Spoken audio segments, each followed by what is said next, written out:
When the plane carrying El Chapo touched down in New York 2 years ago, the world's most wanted narco looked confused, overwhelmed even, asking the DEA agent, "Where am I?" "Nueva York," they told him. His face says it all. The most powerful drug lord ever to live, reduced to tears in the hands of U.S. federal agents. Now, Joaquin El Chapo Guzman Loera facing life behind bars after a months-long trial found him guilty on 10 charges related to his deadly criminal drug enterprise, the Sinaloa cartel. This conviction, we expect, will bring a sentence of life without the possibility of parole. It is a sentence from which there is no escape and no return. He managed to elude capture for years, even escaping prison twice. GUZMAN made billions pouring poison over our southern border. Drugs smuggled in bananas, mistresses smuggled in tunnels, diamond-encrusted handguns, and the Sinaloa cartel's corruption, which some say penetrated the Mexican government, with one witness testifying a $100 million bribe was made to former Mexican President Enrique Peña Nieto. He denies the accusation. The near-mythic tale of El Chapo brought crashing down by an army of law enforcement agencies, chief among them the DEA. Ray Donovan has been hunting El Chapo for the better part of 2 decades. He really controlled his entire empire, and he did it on purpose. Chapo didn't trust anyone. And what kind of message does it send to other drug traffickers? It says very clearly that if we can get our hands on El Chapo, I would say we can get our hands on anyone. It's been an operation years in the making, involving over 22 agencies and spanning 2 countries. He is probably one of the most vicious, well-organized bad guys this world's ever seen. Jack Riley spent an entire career at the DEA tracking down El Chapo. He planned his business model on cops not talking to cops. And what his downfall was, we got better and better at it.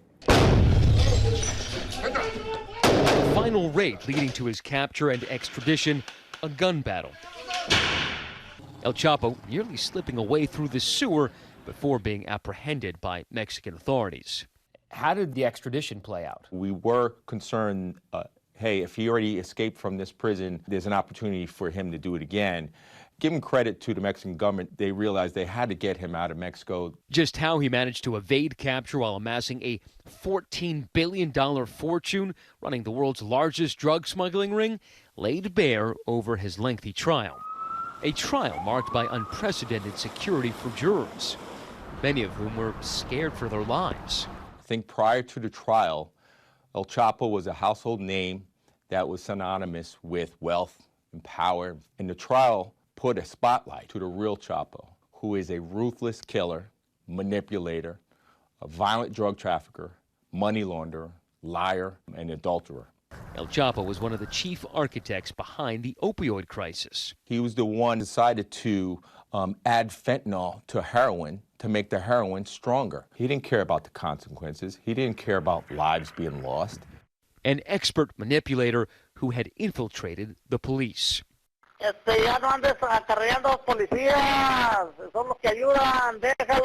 He believed very strongly in a business model, and that business model included corrupting virtually every corner of the Mexican government. And his influence and power over subordinates was so complete, one testified that he even underwent a number of plastic surgeries to fool authorities on his trail. If you wanted to work for Sinaloa, you'd have to say where you lived, who your parents are, where your children are, in the event that law enforcement would capture you, so that you wouldn't cooperate. Another subordinate telling the court about a smuggling operation that brought $500 million of cocaine into L.A. inside cans of jalapenos every year. Then there was the weeping mistress who testified that she and El Chapo fled naked from Mexican Marines through a tunnel hidden beneath a bathtub. A story she detailed in front of Guzman's glamorous young wife, who dutifully sat in court every day of the trial. His sprawling multinational drug empire extended across the globe and into every major American city. From New York to Chicago. The Chicago Crime Commission designated him as public enemy #1. Chapo was a genius. He had people working for them that didn't know they were working for him. 100,000 street gang members in Chicago who made their living putting his dope on the street. His smugglers aided by innovative techniques invented by the drug lord himself. Drugs hidden on boats and in cars, but perhaps most notably in tunnels. His nickname was Rápido, meaning fast. He was able to turn around drugs in the streets throughout the U.S. We got access to some of El Chapo's infamous tunnels back in 2016. Suffice it to say that whoever built this tunnel, probably not their first try. There's some expertise and experience here. From above ground, just an average-looking home. Wow. Right through here. At one point, authorities believed there were close to 200 functioning tunnels along the U.S.-Mexico border. One thing seems clear. A wall is no match for the Sinaloa cartel. It's still the #1 cartel in the U.S. with the most drug markets. Chapo's sons are very much taking over Chapo's side of the Sinaloa cartel, following their father's footsteps, if you will. Until the end, El Chapo maintained his innocence, his defense team only putting up one witness to the prosecution's 56. The defense claiming he was the victim of an elaborate conspiracy. Now 61, the notorious drug lord has run out of escapes. He exchanged a thumbs up with his wife before being escorted out of the courtroom. I think about justice for all those families and for all those people that suffered. There were literally hundreds of people being killed, innocent citizens that were in the wrong place at the wrong time. Those images are seared in my memory because I saw them all the time. Chapo was responsible for that.